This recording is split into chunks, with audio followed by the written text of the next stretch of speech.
মিউনিসিপ্যালিটির doctor খান, school টিচাররা খান, থানা স্টাফেরা খান, এবং তারা হলো সমাজের একজন গুরুত্বপূর্ণ মানুষ। তাদের শরীর নিয়ে খেলা করার অধিকার আমার নেই। দিদি এটা কি বানাচ্ছ? বাংলা পরোটা ভাই। বাংলা পরোটাটা আবার কি দিদি? বাংলায় যে 3 কোনা বাংলা পরোটা, যেটা আমরা ছোটবেলায় খেতাম। আচ্ছা, 3 কোনা বাংলা পরোটা ছোটবেলায় মা বানিয়ে দিত, স্কুলে টিফিন নিয়ে যেতাম। আচ্ছা, সেই জিনিস যেন এখানে মায়ের হাতের ছোঁয়া পাওয়া যায়।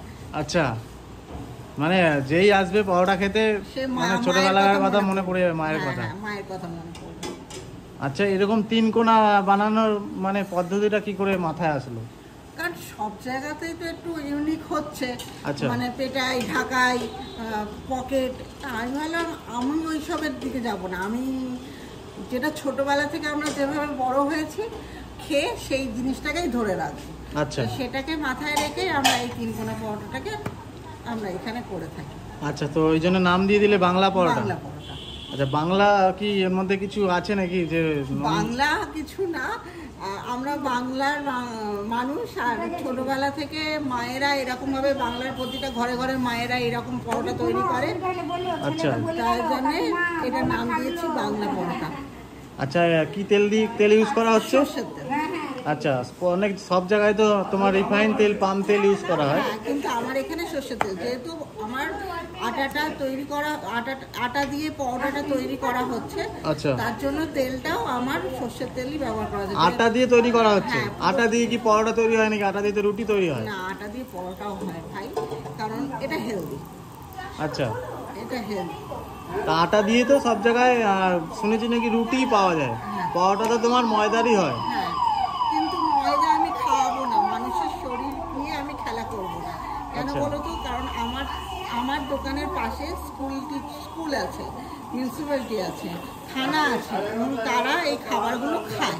মিউনিসিপ্যালিটির ডক্টর খান, স্কুল টিচাররা খান, থানা স্টাফেরা খান, এবং তারা হলো সমাজের একজন গুরুত্বপূর্ণ মানুষ। তাদের শরীর নিয়ে খেলা করার অধিকার আমার নেই।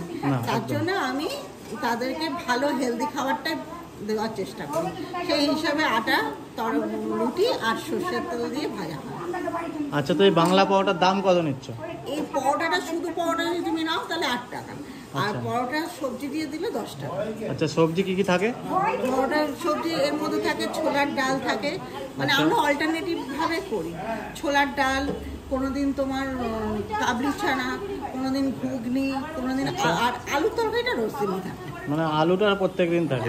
পরোটার সাথে ফ্রি কি দিচ্ছে? পরোটার সাথে এগুলো ফ্রি থাকে, সঙ্গে চাটনি, পাপড় আর তোমার পেঁয়াজ লঙ্কা তো থাকে। আচ্ছা, মানে 8 টাকায় 1 পদের তরকারি।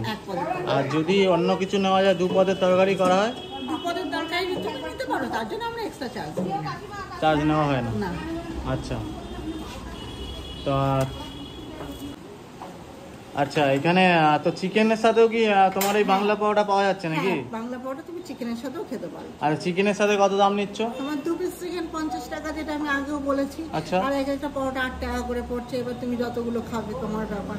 আচ্ছা, যতগুলো খাবো ততগুলো। আচ্ছা, চিকেন ধরো আমি 1 পিস নিলাম, নিয়ে ধরো গ্রেভি তো শেষ হয়ে গেল। হ্যাঁ, আমি আবার দেব। আচ্ছা, গ্রেভি আনলিমিটেড দেওয়া হবে, তাহলে চিকেনটাই লিমিটেড 1 পিস, মানে 25 টাকা পিস। তা পরোটার দাম নিচ্ছ 8 টাকা, মানে 1 পিস চিকেনের সাথে যদি কেউ খেতে চায় পরোটা, তাহলে দাম হচ্ছে 33 টাকা। আচ্ছা, একদম। তো দিদি, তোমার এই আটার তৈরি বাংলা পরোটা খেতে গেলে কোথায় আসতে হবে? আটার তৈরি বাংলা পরোটা খেতে গেলে তোমার হালিশ শহরে ঠিক থানার উল্টো দিকে রামপ্রসাদ কমপ্লেক্সের নিচে অন্নপূর্ণা পাকশালাতে আসতে হবে। আচ্ছা, একদম।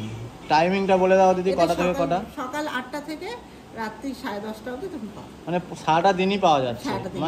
মানে দুপুরে বা বিকেলে খেলে যে ক্ষতি করবে এরকম কোনো ব্যাপার নেই পরোটা? কারণ পরোটা তো সবাই সকালে ব্রেকফাস্টে করে। এবার কেউ যদি দুপুরবেলায় চায় তাহলেও আমরা করে দিই। আচ্ছা, একদম।